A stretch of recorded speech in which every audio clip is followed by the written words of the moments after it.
घोटाला मामला 13,500 करोड़ की धोखाधड़ी का आरोपी मेहुल चोकसी बेल्जियम में गिरफ्तार। मेहुल चोकसी बेल्जियम में गिरफ्तार। भारत करेगा प्रत्यर्पण की कार्यवाही तेज। 13,500 करोड़ के बैंक फ्रॉड का मुख्य आरोपी फिर गिरफ्त में। भारत के सबसे बड़े बैंक धोखाधड़ी मामलों में से एक पंजाब नेशनल बैंक स्कैम में फरार चल रहे हीरा कारोबारी मेहुल चोकसी को आखिरकार बेल्जियम में दबोच लिया गया है।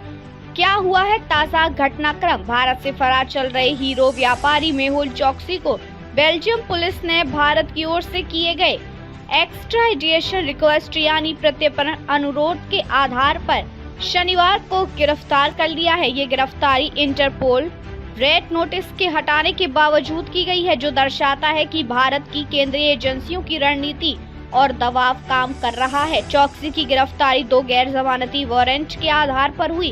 पहला वारंट 23 मई 2018, दूसरा वारंट 15 जून 2021। वारंट एजेंसियों ने पहले ही चोकसी के बेल्जियम में मौजूदगी की पुष्टि कर दी थी और तुरंत प्रत्यर्पण की प्रक्रिया शुरू कर दी गई थी। पीएनबी घोटाले का पूरा मामला क्या था? 13,500 करोड़ की धोखाधड़ी का ताना बाना।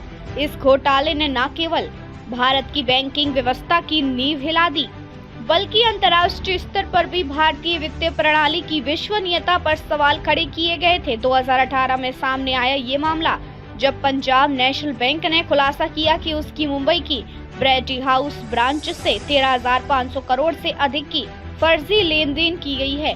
इस घोटाले में 2 प्रमुख आरोपी सामने आए। मेहुल चोकसी गीतांजलि जेम्स के मालिक, नीरव मोदी उनका भतीजा और मशहूर हीरा कारोबारी। धोखाधड़ी कैसे की गई?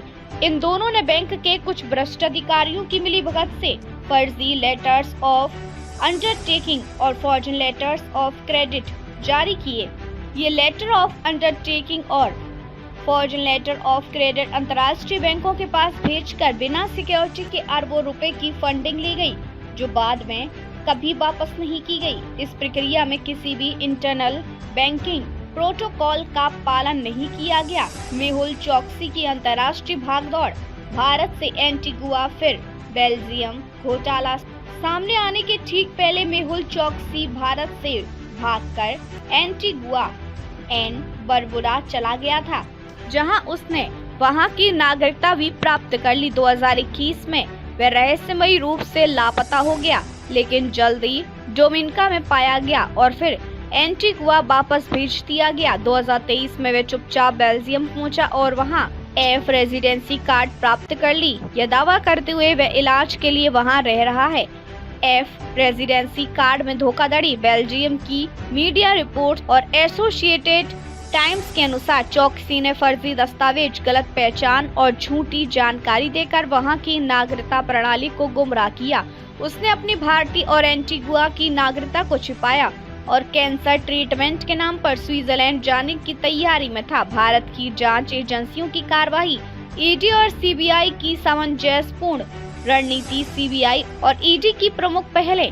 चोकसी के खिलाफ सीबीआई और ईडी दोनों ने केस दर्ज किए। सीबीआई ने आपराधिक साजिश, धोखाधड़ी और भ्रष्टाचार के लिए केस दर्ज किया गया। ईडी ने prevention of money laundering act के तहत धन शोधन का मामला दर्ज किया। स्पेशल पीएमएलए कोर्ट मुंबई में मेहुल चोकसी को फ्यूगिटिव इकोनॉमिक ऑफेंडर घोषित करने की याचिका भी लंबित है। प्रत्यर्पण की प्रक्रिया क्या होगी? भारत सरकार अब चोकसी की औपचारिक हिरासत की पुष्टि के बाद एक्स्ट्राडिशन ट्रीटी के तहत बेल्जियम से प्रत्यर्पण मांगेगी। अगर कोर्ट उसे एफईओ घोषित करती है तो उसकी भारतीय और विदेशी संपत्तियां जब्त की जा सकती हैं। भारत यह भी सुनिश्चित करेगा कि चोकसी को बेल्जियम की अदालत से बेल न मिले।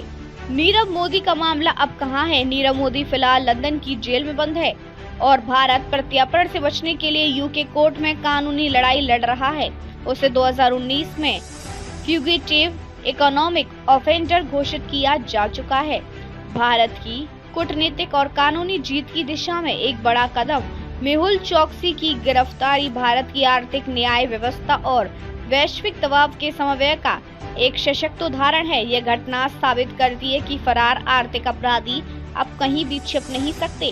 साथ ही यह भारत की एजेंसियों की कानूनी दक्षता और रणनीतिक संकल्प को दर्शाता है। अब निगाहें बेल्जियम की अदालत और भारत के प्रत्यर्पण कार्यवाही पर टिकी है, जहां से भारत को न्याय मिलने की उम्मीद है।